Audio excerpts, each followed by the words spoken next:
Good evening. My name is Matthew Ricketson, and on behalf of the Geelong Regional Library Corporation, I'd like to welcome you to the library's second virtual author event this evening.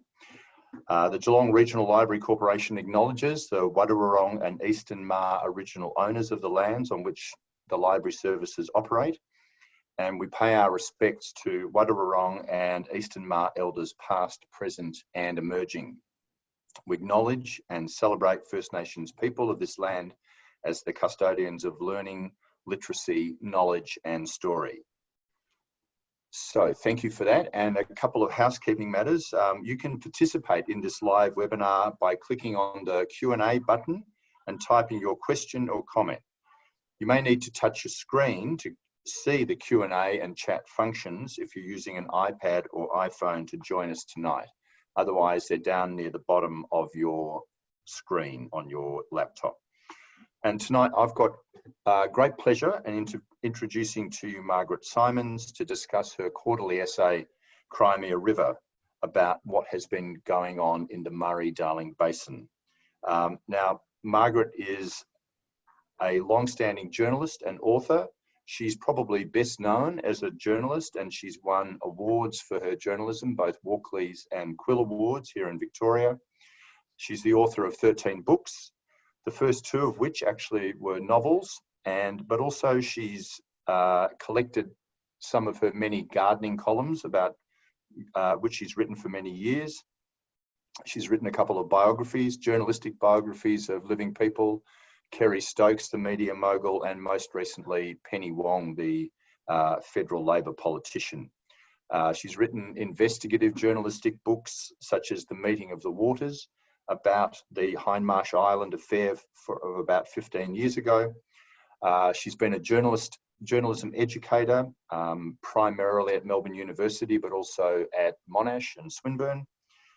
She's written a lot about the media, both for Crikey, the online news website, as a reporter, and also as an author in a book called The Content Makers, which was an comprehensive overview of the Australian media. She's done a lot of freelance journalism over the years, both investigative journalism, also long-form feature articles. She's worked on staff at places like The Australian and The Age, and in fact, it's at The Age that she and I first met each other many years ago as young cadets there. She's also been an active person in terms of actively advocating for the issues about the media in particular that she's been concerned about. And the Public Interest Journalism Initiative is a not-for-profit body that has been lobbying and advocating on behalf of the news media, which is in a good deal of difficulty now. And Margaret's been involved in working on research reports about the current issues in the media, which have then been fed up to both the federal government and to the Australian Competition and Consumer Commission, which did a major inquiry and report on the state of the media that came out late last year, the final report late last year, and which advocated for a good deal of change in the news media in order to properly fund it. And as we speak tonight, the federal government has done very little about that. And that's a cause of great concern, particularly during the COVID-19 situation that we all find ourselves in here right now. We would normally be meeting down at the Geelong Regional Library, but tonight, obviously, we're meeting virtually because of that. And I don't think it's an exaggeration, and Margaret may well wish to comment on this later, but the media is in significant difficulty right now, not because of its audiences, they have never been larger, but because of the business model that has sustained them. It's crumbling, and COVID-19 is aggravating that problem. So as you can see, I hope from that brief summary of Margaret's work, it's a substantial body of work she's done, and indeed a substantial body of good works, if I can put it like that, in a not not religious context. But I'd like to start, Margaret, by asking you, what was it that drew you to this topic, the Murray-Darling Basin issue? Because it's a large and complicated and seemingly intractable one. Yes, well, there were certainly many times when I was writing the essay that I was wondering, who on earth had this silly idea. It was my idea. Because, yes, it's very, very difficult to write about in a way which is accurate and engaging, because it's naturally very complex. But in a way, that was why I wanted to do it, because I thought here's a huge, important national issue which touches all of us, really. And while there have been news stories about particular aspects of it, the fish kill at the Nindi, water theft in the Northern Basin, I thought most people didn't really understand the big picture. But there's probably a deeper answer as well, Matthew. I mean, you've referred to some of my previous work. I was raised in South Australia. I might actually just experiment here with sharing a map. Well, as you're doing that, I might just mention how one of the things that I hadn't quite realised, I don't know why, but I hadn't, was the extent to which the Murray-Darling Basin region feeds the nation. Like, it provides about 1/3 of the national food supply, you write early on. Yes. And it's substantial, and it touches many more of our lives than we might think. Yes. So I was raised in South Australia. My home was in Adelaide here, which was then more than now heavily dependent on water from the Murray-Darling for its drinking water. But I spent virtually all of my holidays and weekends at Waikerie, which is up here. I'm just pointing the cursor. I hope people can see that. And the landscape really inspired me. And in some ways, I've been writing about it ever since. You mentioned my first couple of books were novels. Well, the first novel was called The Ruthless Garden. It was set in the Riverland of South Australia and was very much about water use. And then, of course, The Meeting of the Waters, which was a later journalistic book, concerned the Hindmarsh Bridge affair, which took place down here near the mouth of the Murray, was about really competing narratives about the land from the Indigenous traditional owners and white settlers. So there's a real sense in which I've been writing about it all my life. I think I keep returning to it. And I have written about the Murray-Darling Basin plan before, when it was being devised. I wrote a big essay for Griffith Review, but it's a while since I'd touched it. And things seem to be falling apart. And I, like everyone else, was sort of following it a bit episodically, the fish kill, the arguments about water theft and so on. And I didn't really understand how it was all fitting together or why it had all gone so wrong, because there was such a lot of optimism about the Murray-Darling Basin plan when it was first devised. So I decided to find out, and basically got in the car and did an awful lot of driving. Well, when was it devised? I think it was in 2007 or thereabouts, when Malcolm Turnbull was the Minister for Water, or I'm not quite sure if that was his title, but he was the relevant minister, wasn't he? Yes, that's right, Minister for Water, among other things. So he and the Howard government oversaw the introduction of the Water Act, which is the key piece of legislation. And that was one of the first attempts to really come to a legal agreement using insufficient Commonwealth power, really, because one of the underlying narratives here is that the Commonwealth doesn't have power over the water. That is owned by the states and managed by the states. So that's actually, it seems to me, a really key point, in the sense that it's one of the things that's hard to understand, isn't it? Whose responsibility is this? And we tend to think, it's around the country, it must be the Commonwealth, but it's not, is it? No. Well, some things don't change. At the time of Federation, one of the most hotly debated issues was who was to control the water and who was to have say over the water. And then it was largely about navigation, about paddle steamers and reliability of navigation. There was some irrigation, but it was in its infancy. And if you go back and read those debates, which I did as part of the research for the essay, it's actually very similar to today. Lots of people threatening to storm out, burn the papers, all this sort of thing. Some things don't change. But yes, very long story short, it was decided that the power over water should stay with the states. Each state owns the water, owns and is responsible for managing the water that arises in its own catchments. And then there were agreements struck, which have been modified since, but basically still apply, about how the water would be shared between the different states. And then Queensland and northern New South Wales came to the game quite late. The irrigation industry there really only kicked off in the latter half of last century. And by then, of course, irrigation was very well established along the Murray and the Murrumbidgee and into South Australia. So what was wrong with that initial setup? If there was some kind of shared responsibility, why does that not work? Well, it hasn't worked mainly because the river has been remarkably over allocated. So irrigation took off. As I say, at the time of Federation, it was in its infancy, but it took off really fast.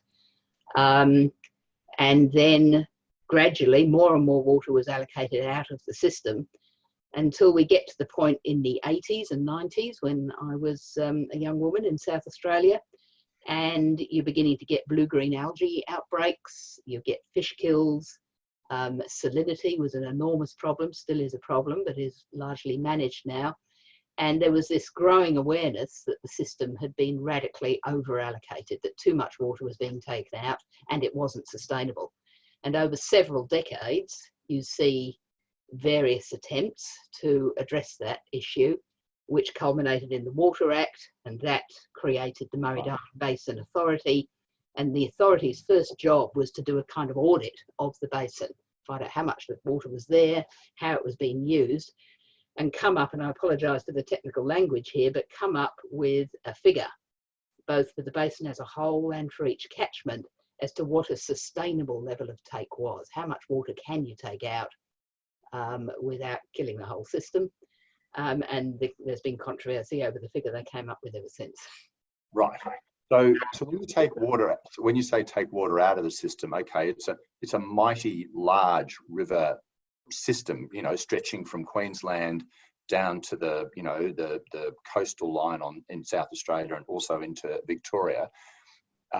Who was taking the water out, and for what purpose? Was it just irrigation, or was it also other people? Yeah, for town supplies as well, and for stock, not only for irrigated agriculture, but also stock. But yes, the biggest take, if you like, is definitely for irrigated agriculture. And that developed as the first irrigation settlements were at Mildura and Renmark in South Australia, the Chaffey brothers. But it grew very quickly from there. That the Snowy Mountains scheme gave it a huge kick along, and you saw settlements growing up around Griffith and Leeton, growing fruit. Later on, rice became a really important crop.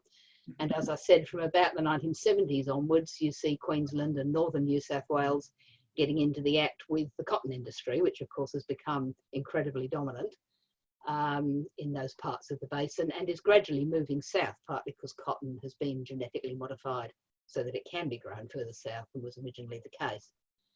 One of the things that has been said about cotton historically is that it's a thirsty crop. That is, it consumes a lot of water, but that is not the case anymore with genetic.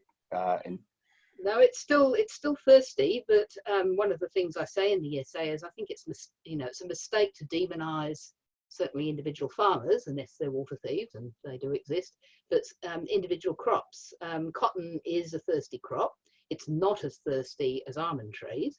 And one of the things that's happening in the basin right now is masses and masses, hectares and hectares of brand new little baby almond trees growing near the South Australian-Victorian border.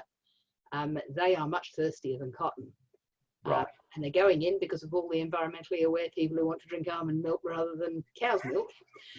So Okay. cotton's thirsty, but cotton growers, Australian cotton growers, are actually pretty good at the job. They are more efficient in their use of water than compatriots overseas. Yeah, you had some quite startling statistics about that in the essay about, I mean, not just a bit, but substantially more efficient than other farmers in other countries. So if we say, well, let's stop growing cotton in Australia, which some people do say, you're then, you're not actually getting rid of the problem, you're just moving it on somewhere else. And the whole environmental problem moves possibly to somewhere that's less well regulated and environmentally aware than Australia, even though I'm not saying we're doing a great job. So I resist the tendency to demonise particular crops. A few years ago, everybody thought rice was the enemy. Now we're not growing much rice at all, but rice growers have become much more efficient as well. Yes, and we still have the problem. So just going back to, or just thinking back to 2007, which is the kind of final year, in fact, of the Howard Coalition government, and this act comes in then, there's a very kind of, it's almost poignant passage right near the very end of your essay where you quote Mike Young, who's an academic, I think, from South Australia, who was providing expert kind of advice and to the government about how to set this up. And if you remember, or if you think about what what the scene I'm describing, or sorry, referring to, what happened there? Because that seems to be one of those kind of, in hindsight, critical moments. Yes, well, Professor Mike Young was really one of the architects of the Water Act, not so much the plan, but the Water Act, and also one of the architects of the system of water trading, because something a lot of people don't realise is that you can buy and sell water up and down the river. He was arguing for a different way of setting this idea of how much can be sustainably taken out. So the way it's panned out at the moment, everybody argues over numbers, you know, enormous numbers of gigalitres, too big for most people to visualise how much should be taken. He says that's the wrong way to do it. What you should have done is decide a certain amount of water which nobody touches, which is just what you need to keep the river flowing, to keep the fish being fish, to flush the salt out to the sea, just a base level of flow which nobody touches. As for the rest, you think in terms of shares. So there's a share for the environment, a share for towns, a share for irrigators. Obviously, you'd have a huge fight over how big those shares are, but how much water is actually allocated against the shares, he's saying you tie that to something like rainfall or flows at the Murray Mouth, something which you can't interfere with politically. So that strikes me as eminently sensible, what he was suggesting, and I'm just, why was that not adopted by Malcolm Turnbull and the government? Was it just a mistake, or was it one of the things that only becomes clear in hindsight, you know?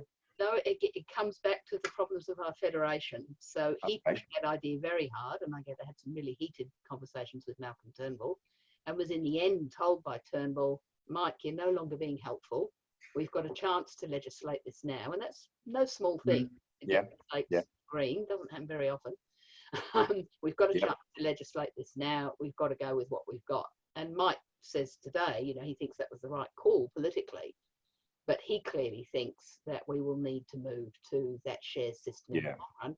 But to do so would mean the states giving up power over their water.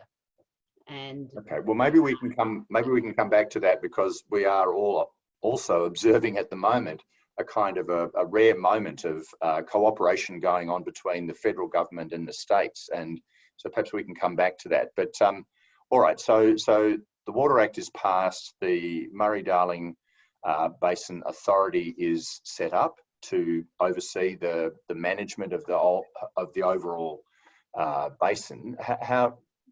And then my first memory of this in a kind of main sense is when, during the early years of the Rudd Labor government, I think the plan was released, and there was this visceral response in the bush. My memory is of people, you know, tearing up the copies of the relevant report and setting fire to them, and it's like you're sitting in. I'm a city person, so I'm sitting in the city thinking, crikey, what on earth is going on here? Where has this visceral response come from? Yes, absolutely. So all the way through the early years of the Rudd government, the Murray-Darling Basin Authority's work was to do this audit of the water and to come up with this all-important how much is sustainable to take. That was percolating away. It was understood in the bush that that was going to be a big issue, but probably completely out of sight in the cities. And then they released the guide to the plan. It wasn't actually the plan itself. It was kind of like a draft consultation document in 2010. A huge document, very technical. They released it on Friday and invited submissions on Monday. And the figures in it were basically telling communities they were going to lose lots of water. Now, you've got to, part of the backdrop for this is the enormous pace of change in rural Australia. You're talking about communities that have already stressed from, you know, shrinking communities because of mechanisation, death of the wheat board. You know, it's a mistake to think of rural Australia as being stuck in some sort of conservative time warp. The pace of change out there is much greater than we've had to put up with in the cities in the last few decades. So you've already got stressed communities. suddenly they're being told in some cases they're losing 30–40% of their water. And that has enormous implications for ways of life, for livelihoods. And yes, the communications job, I think it's fair to say, both by the authority and the government, which was by then, as you said, the Rudd government, was woefully inadequate. People were taken enormously by surprise, incredibly distressed, given this hugely technical document and a very short time period. And the reaction was absolutely feral. I mean, Penny Wong, who was the water minister at the time, was burnt in effigy at Griffith, something which has happened quite often to water ministers, I'd have to say. Basically, Labor, under the Gillard government, largely backed down. And that's when this sustainable diversion limit figure was compromised. And it was really a political compromise. It was what they thought was politically sustainable. Okay, so what do you mean compromised? As in there was an amount of water which would have worked nominally for environmental sustainability, but that was compromised, yes. So the amount that was to be returned to the environment, which I can't remember the exact figure, but it started with a 3,000, yep. And it was reduced to, I think it was 2,750 gigalitres we're talking. Now that, I mean, the science was quite uncertain. One of the things we might talk about is even now, not enough is known about the basin, but on the best available science at the time, the 2,750 figure was not enough. Right. Sustainability, yet it's still called, it's still referred to as a sustainable amount, but it almost certainly isn't. It sort of is a bit reminiscent of just to briefly digress, the Gonski education reforms, which began with we need to do this, and then in order to bring all of the states on board, various deals were done which compromised aspects of the funding model in what we now know were kind of fatal ways. But yeah, anyway. Yeah, so that was the first big compromise. And, with every compromise, in a sense, you don't want to be too purist about this. I mean, the first thing Penny Wong had to do as water minister was get the states to agree to give up their powers so that the authority could do its work, so that the water could be clawed back from irrigators for the environment. And, that nearly fell apart any number of times. Arguably, if that compromise hadn't been made, we wouldn't have a Murray-Darling Basin plan now. But the compromise was made, and the plan was legislated, almost the last act of the Gillard government, 2012. And then the implementation of the plan has been done by the coalition government, and it's largely in the implementation that other problems begin. Right. And just before we get to that, we've got a question here from Genevieve, which is why was it not enough? How was enough, in inverted commas, determined? And I think she's referring there to the sustainability question. Yeah. So you've got two things. You've got the sustainable level of take. How much can you take out of the river without killing it effectively? And then how much do you need to give back to the environment in order to keep the river healthy and sustainable? And those two figures are obviously related to each other, and they're the two sides of the same coin, effectively.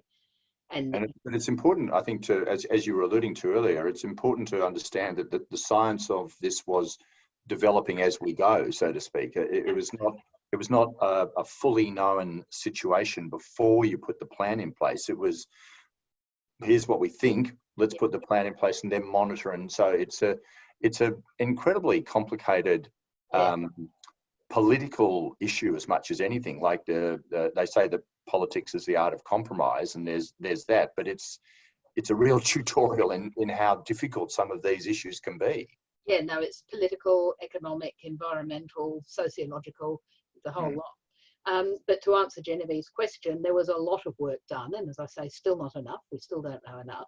But there was a lot of work done to work out what the flows would have been before we put in dams and locks and weirs and began irrigation, so before European settlement, in other words, to model different scenarios under different rainfall pictures, to actually go out and look at how water was used and how much was taken. So a huge amount of work. It was it took from when the Water Act was passed in 2007 up till 2010, 3 years of work by the Murray-Darling Basin Authority to come up with those figures. And nobody is pretending those figures are the last word. We know now that there were some misconceptions even at that early stage, but at the time it was the best available science. Okay. All right. I'm also picking up a couple of questions. People are putting questions up both on chat and question and answer, which is great. One from a comment as much as anything. Don't want to do a Tony Jones on you, but from Belinda Probert about how it's an important essay, but also a beautifully written one. And thanks from her about that and about the very big and important issues that it's discussing, which thank you to Belinda for that. Yes, more like that, please. More questions like that. We've also got a question from another one from Jennifer Barlow. Is it fair to say that it doesn't really matter what crop you grow, you can only use your allocation or percentage of it that you are given to grow that crop? I hate to respond to every question by saying it's complicated. Yeah.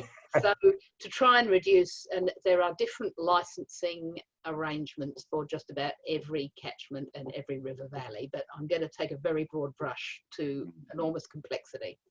Generally speaking, you own a license to take water, and then each season you get an allocation of water against that license. And in the Southern Basin, which is basically the Murray River itself, the Murrumbidgee, the rivers in Victoria and so on, it's pretty well regulated. You know, you can order up some water pretty much the same way you'd order a pizza. You know, it comes out of the Hume or the Dartmouth Dam. There's pretty good metering. The meters, in fact, are very high tech. Anybody who's driven around Leeton or Griffith or Mildura will have seen, you know, very high tech computerized meters. And yes, you know, people take what they're allocated. Different story in the Northern Basin, which is basically the Darling and its tributaries. This is the Northern Basin is the north of New South Wales and up into Queensland. Is that right? I might share this map again. Yep. That's all right. And just as you're doing that, I'll just say in terms of the questions which are coming in, which is great, thank you. I'll get to them as many as I can. I'm trying to walk us through, if you like, so that we can get an overall picture of this issue and then perhaps come to some of the more specific questions, but I will definitely get to as many of them as I can. I just want to give us an overview first if we can. So thank you. Keep coming with the questions. Hopefully people can see this map and see my little cursor here. So basically, if we're talking about the Southern Basin, we're talking about this. So that's the Murrumbidgee, the mighty river, the Lachlan River, the Murray itself, all the rivers of Victoria and of southern New South Wales here, and of course my home state, South Australia. The Northern Basin is pretty much everything else. It actually, the Murray-Darling Basin Authority draws the line somewhere here, and everything there is north.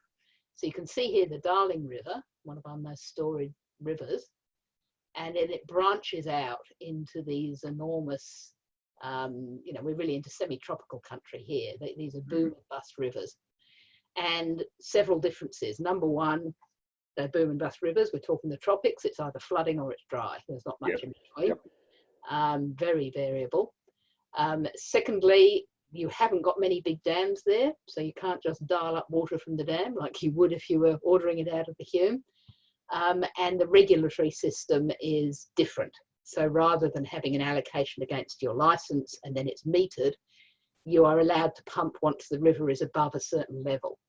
And metering is very inconsistent and in many cases completely absent. And so sometimes it's an honesty system, and we know that it's not always honest. Sometimes it's a matter of meters which are really not up to the job, which can be tampered with. And I spent a lot of time in the pubs of northern New South Wales and Queensland listening to stories about tampering with meters. Well, and also pumps being replaced by maintenance people who every maintenance person has a few spare pump seals in the back of their ute. I think you wrote. Is that right? Oh yes. So the pumps do have seals on them, but everybody's got, you know, a box of seals in the back of the ute. So in other words, it's much spongier in terms of the regulation up in the Northern Basin. Is that right? Much spongier. And of course, it's the Northern Basin. When we hear allegations of water theft, you know, the sorts of things that Four Corners has done a couple of programs on, that is really the Northern Basin.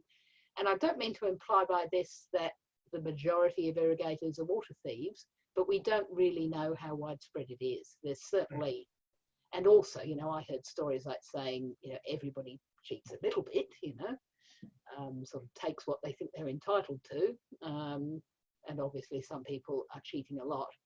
And then there's floodplain harvesting, which exists again in the Northern Basin. And if you imagine those... So what exactly is that? Well, you imagine those huge sweeping floods. I Mm. don't know if anybody's ever travelled through that country. When I was there, it was in drought, but anybody who's ever seen a flood in the tropics, I mean, it's just astonishing. Water just everywhere suddenly. In the last few decades, more and more people have built dams on private land. Now, they're not sort of huge dams like you think of the Hume Dam. They're low earth banks on very flat territory, but they go, some of them, for kilometres. And they fill them up on the flood and then eke that water out over the next few years. It's the way the cotton industry, it's the business model for the cotton industry, to fill up on the flood and then eke the water out over the next few years. And then you might have a couple of dry years when you don't grow a crop, because cotton is an annual crop. And there's many, many of these things, and nobody knows how much water is being taken by them. And the Murray-Darling Basin Authority and the states are really only just now getting to grips with the regulation of floodplain harvesting, and even with working out how much water is being taken. It's certainly more than we thought it was when the plan was devised. Okay, and is that because the regulators have been asleep at the wheel, or because there's a whole bunch of unintended consequences that, in a sense, it was very hard for them to foresee in advance, you know, to get into every little nook and cranny of the issue? All of the above, and also almost certainly the influence and power of certain irrigators around cotton country. I don't think it's been a high priority to regulate, but it was recognised that there wasn't enough known about the Northern Basin. It's hard to know it because it's so variable when the plan was devised. But the people I spoke to around Menindee, for example, in the Lower Darling, which was completely dry when I was there, it was just heartbreaking. They believe that the Darling has very literally been stolen and is sitting in those big storages up north. Right. I went looking for it and committed a bit of trespass, scrambling up earth banks and having a look at these storages. And the Darling wasn't there. They were all dry. Everybody's short of water in a drought. Right. But certainly, I think the historical picture is one of the reasons the Darling is increasingly often not flowing, is because of all the water that's sitting in those storages that once would have flowed to the river. Right. And is this the point where, in a sense, we should bring in the Four Corners program, or is it relate to another part of the issue? No, the Four Corners program. So there have been two Four Corners programs, but the most significant one, and the best one, I think, was in 2017, I think it came out. It was called and it was the one that really broke the news about water theft and made allegations of corruption, which are currently being investigated by the Independent Commission Against Corruption against New South Wales bureaucrats who were allegedly giving information to their mates to allow them to take more water, and also just straight out water theft, which hadn't been policed. And there were a number of inquiries flowing on from that. I mean, it was an incredibly significant program, and we're still seeing the consequences of it. It's one of the... And not yet resolved in a not yet resolved. Sense. That's right. And as I say, ICAC is still inquiring. Doubtless they will report soon. There were a number of other inquiries, all of which basically said that New South Wales in particular had completely failed to regulate water theft over many years. There've been lots of complaints, lots of, you know, well authenticated cases that simply hadn't been looked into. So New South Wales particularly asleep at the wheel. Right. And is that okay? So is that to do with the state government or Barnaby Joyce, who was the water minister for a period of time, you know, during this period, and who's come in for some pretty stern criticism about his tenure as water minister? Is it either of them, or is it both? It's a National Party story, and that cuts across both federal and state governments. The National Party, almost always, the water minister in any state government in the basin will be a National Party person. I actually think we'd be putting them out of their misery if we took it off them and gave it to other parties, because most of them, of course, come from this area. They have interest. Many of them are farmers themselves by background. Barnaby Joyce was an accountant up in St George in Queensland as one of his first jobs. You know, they're of this community, and it's really very difficult for them politically, plus which many of the National Party's largest funders are in northern New South Wales and Queensland. So there's, you know, there's influence, definitely, cronyism, definitely, and maybe corruption, ICAC will tell us. And it's largely a National Party story which cuts across federal and state. But this is why we've seen the Shooters, Farmers and Fishers Party taking seats in New South Wales, because the southern irrigators have got fed up with the National Party looking after their northern mates and are basically rebelling. And that's the story behind the rise of that minor party. Right. Okay. And Barnaby Joyce, who is famously described by the former Prime Minister Tony Abbott as the best retail politician in Australia and so on, he comes in for some pretty heavy stick also in the South Australian Royal Commission's report into the issue. And in language that only a Royal Commissioner could use, there's a description of an altercation between Barnaby Joyce and some local farmers, I think, where he's told to leave the jurisdiction, which is reported, I think, in the local newspaper, and it's more earthy original, which was, pardon my language, telling him to fuck off, basically. Yes. So that's, I mean, I won't go into all the technical side of that, but there was an agreement. How much being technical about being told to fuck off? There was an agreement which was part of the endless politicking and compromises around the plan that there would be some extra water for South Australia, 450 gigalitres, to be clawed back through efficiency measures. I don't think anybody still believes South Australia is going to get that. I think it's already lost. But Barnaby Joyce was telling the Water Minister and some other water bureaucrats in Adelaide at a ministerial council meeting, basically saying, you're not going to get it. And yes, he was asked to leave the jurisdiction. Right. So from your description in the essay, Margaret, the South Australians appear to have got their act together reasonably well over time to deal with the issue. They've got other problems that seem to be beyond their control.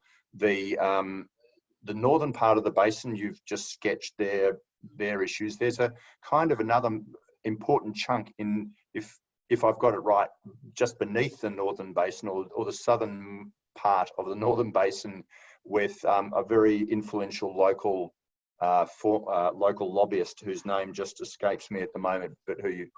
Yes, who has been described by others, and I would agree with this assessment, as the most influential political lobbyist outside of Sydney.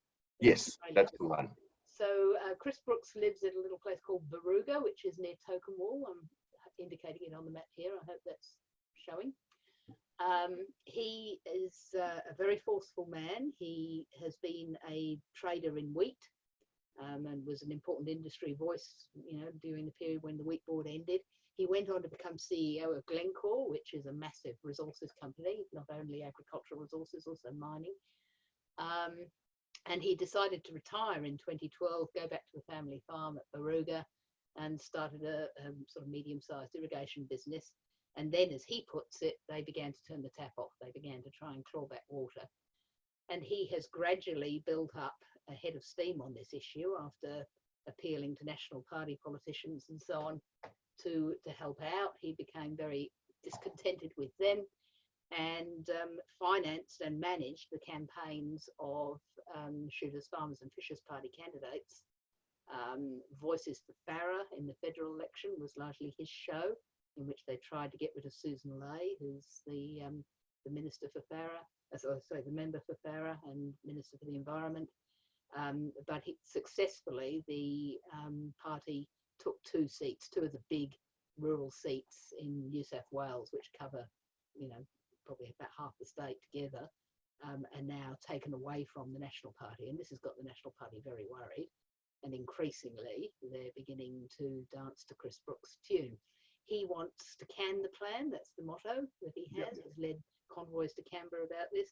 Can the plan, Royal Commission into the plan. He's angry about the National Party networks up north. He's also angry about South Australia because, shock horror, South Australia let some of this precious water flow to the sea. So he's also angry about environmentalists too, isn't he?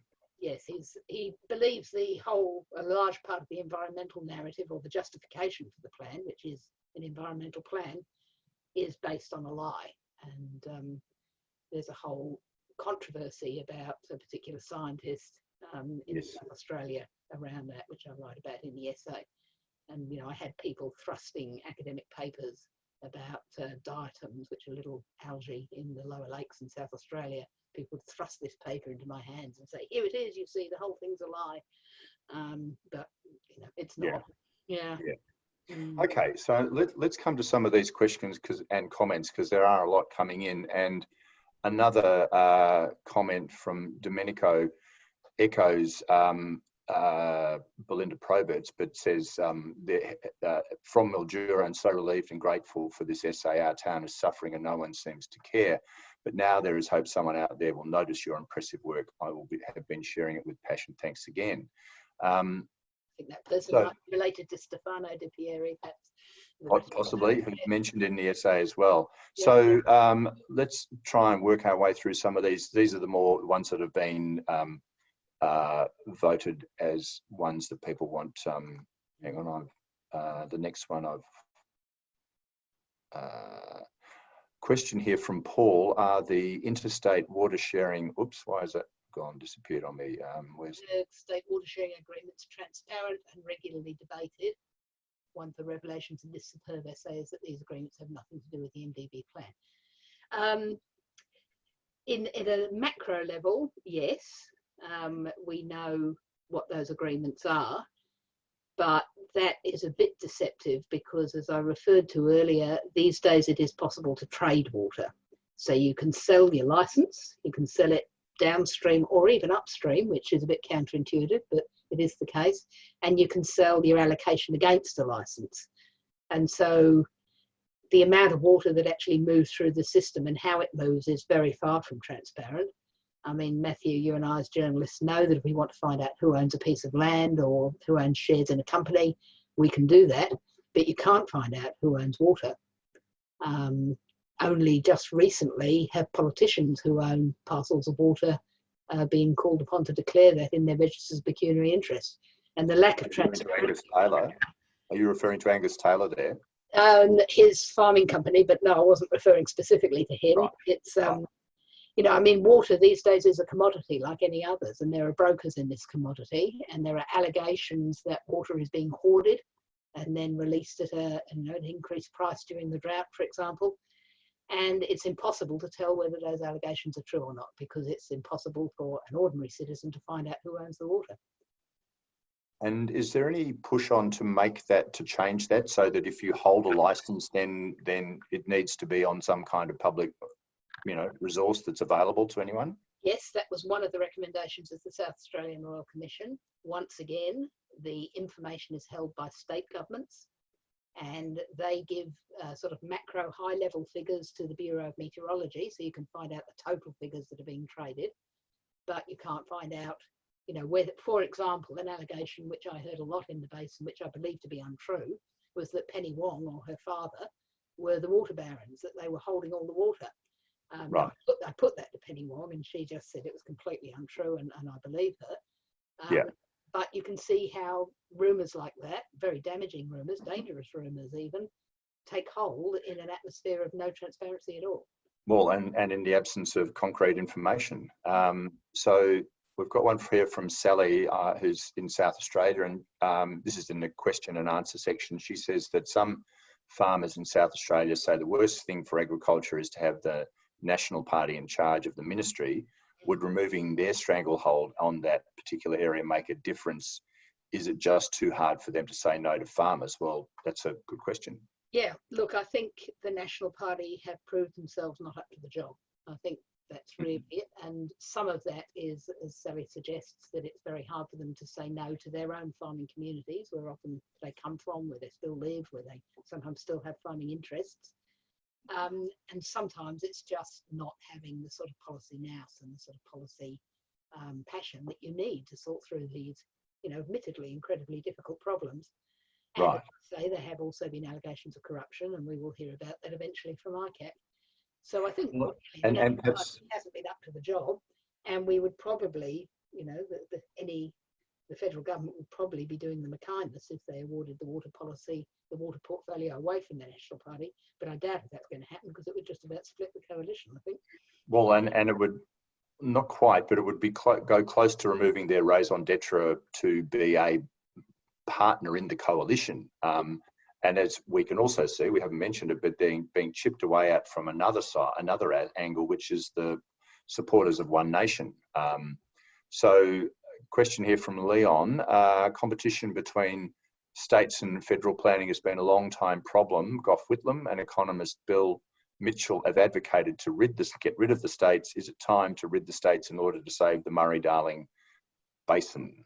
Well, interesting you should say that, because Senator Rex Patrick, who is from Centre Alliance, a South Australian senator, what most people think of as the Nick Xenophon party, but Nick Xenophon's out of it now. He has actually got a bill before Parliament at the moment to hold a referendum to change the constitution to give power over water back to the states. Now, I think it's a heroic attempt, given that the states don't seem to be able to agree on anything very much, although recent weeks would suggest there is some hope.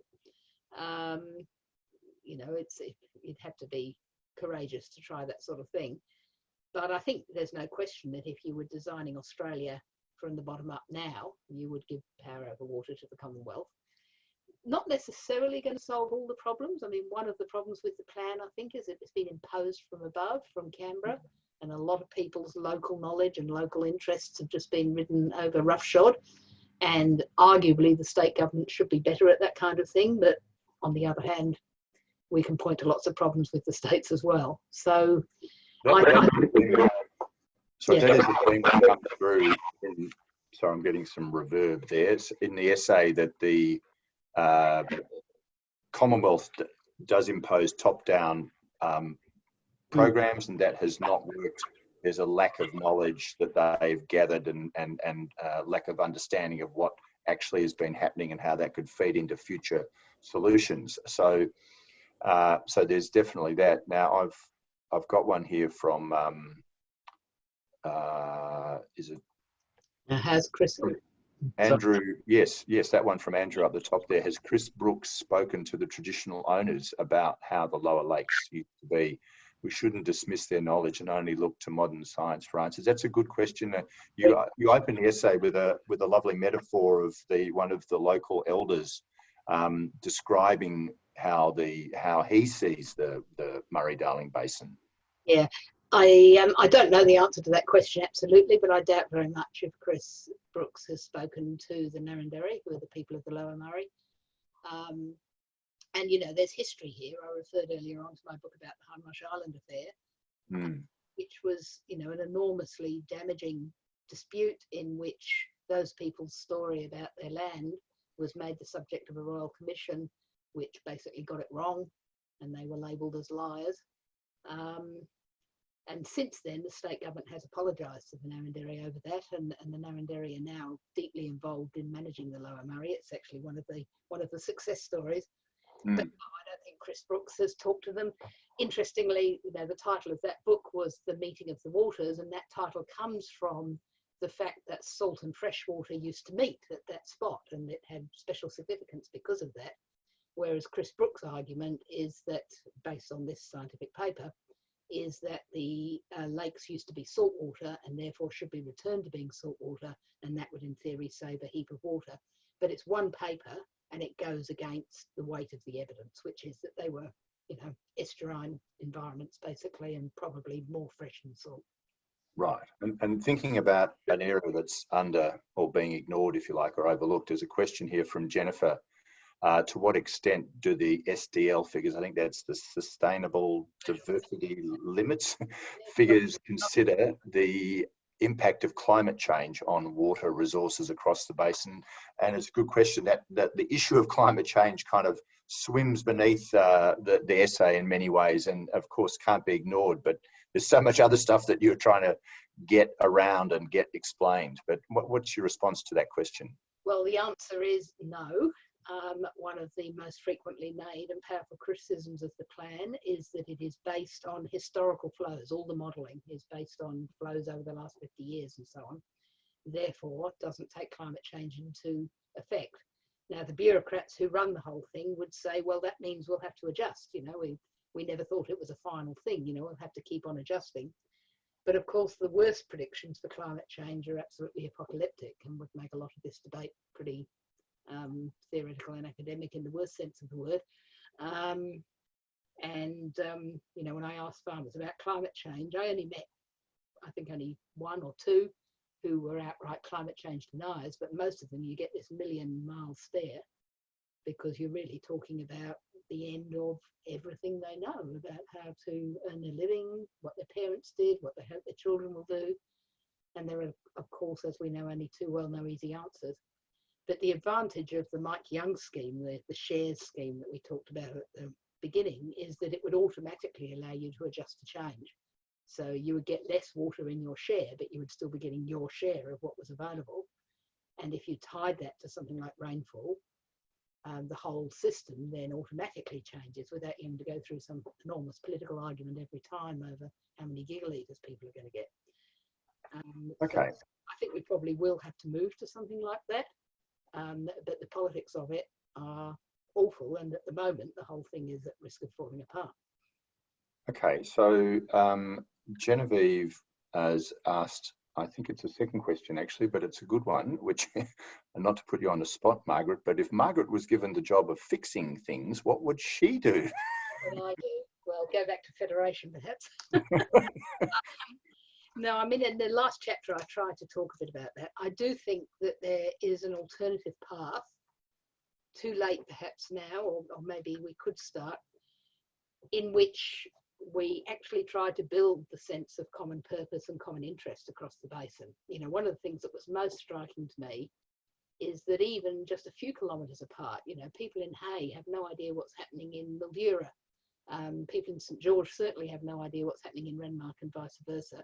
And yet all these people are literally connected by the river system.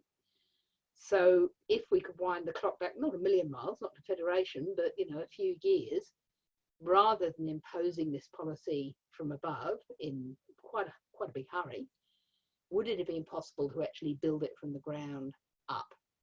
And I make the comparison with how salinity was brought under control, which was largely a community and farmer-led effort. And, you know, not often talked about because, you know, basically nothing happened, and you don't talk about a problem when nothing goes wrong. But the fact that we still have agriculture in large parts of Victoria, for example, is because of that effort to manage salinity, basically.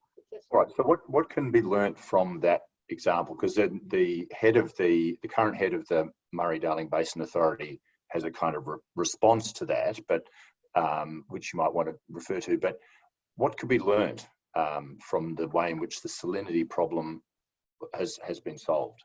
Well, I think an awful lot of effort was put into explaining what the problem was and why it was necessary to tackle it.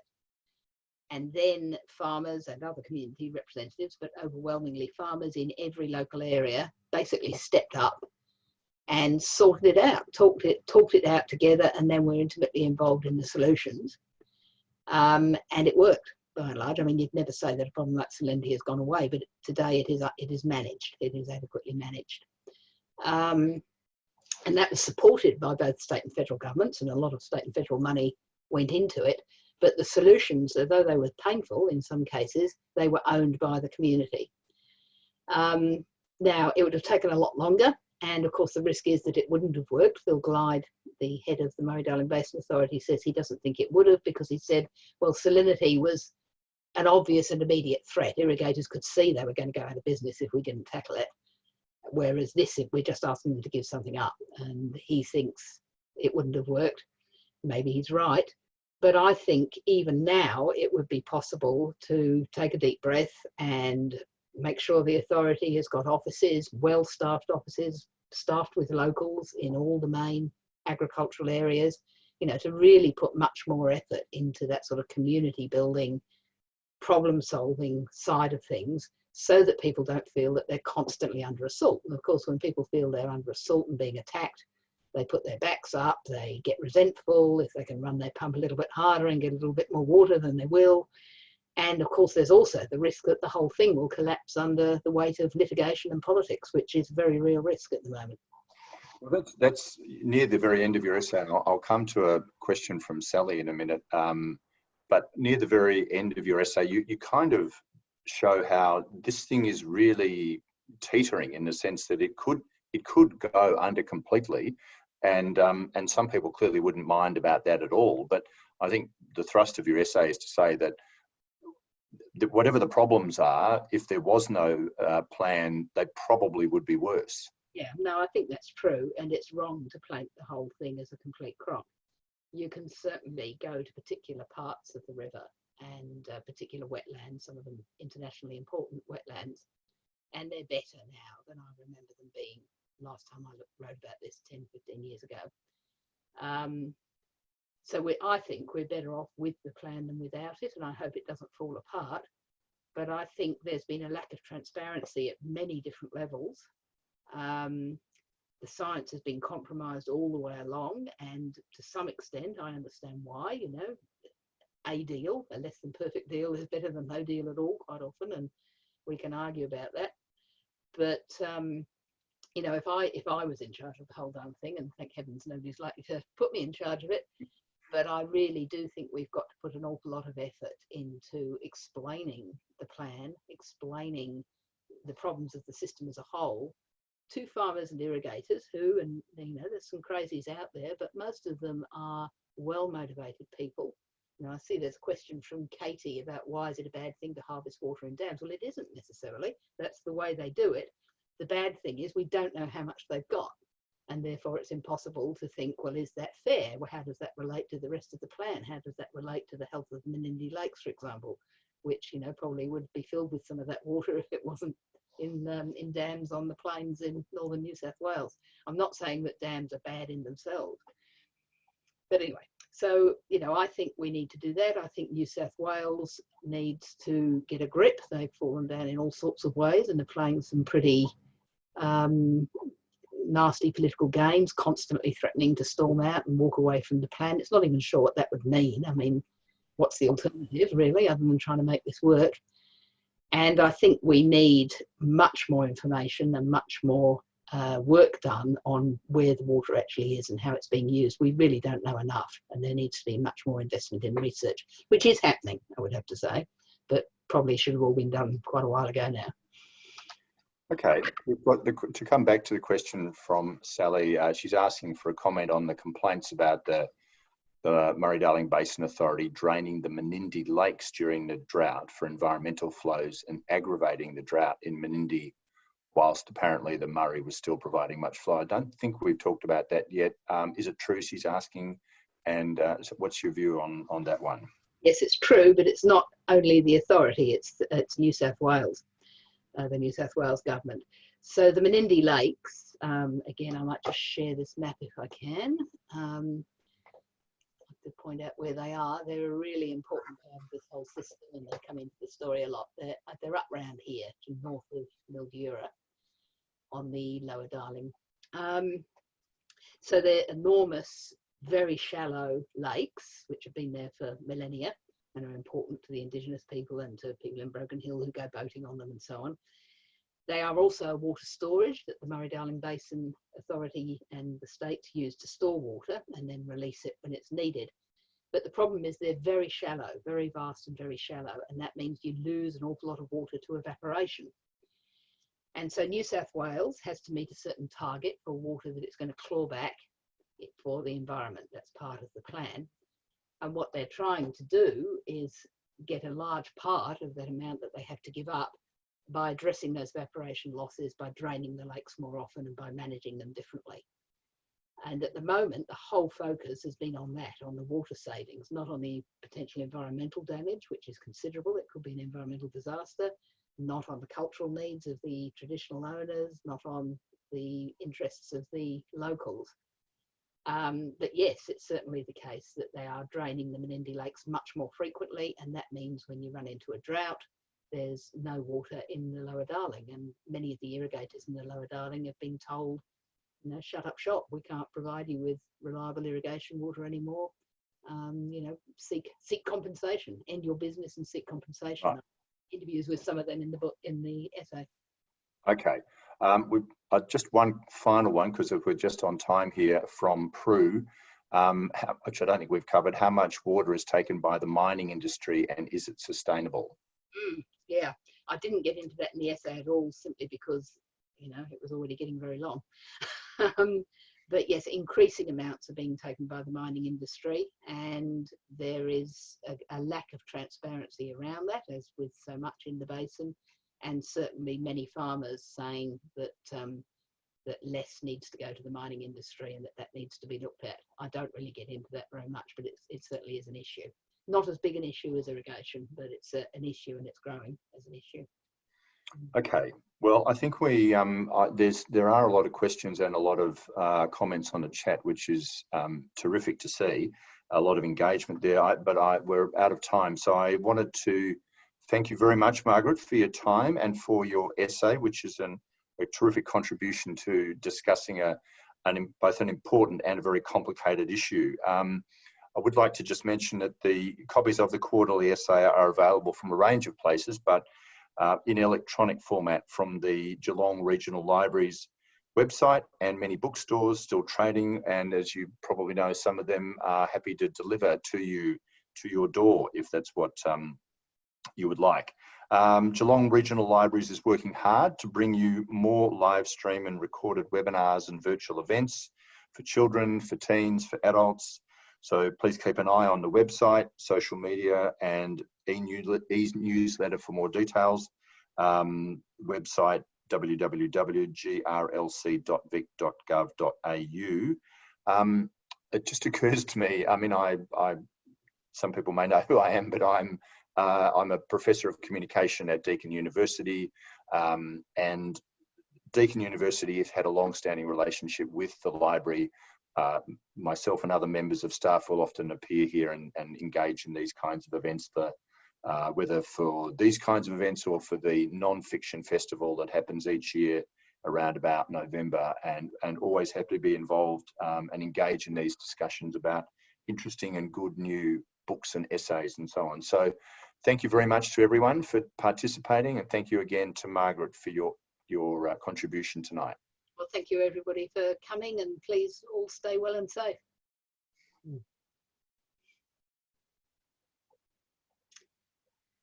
Good. Are we still being broadcast?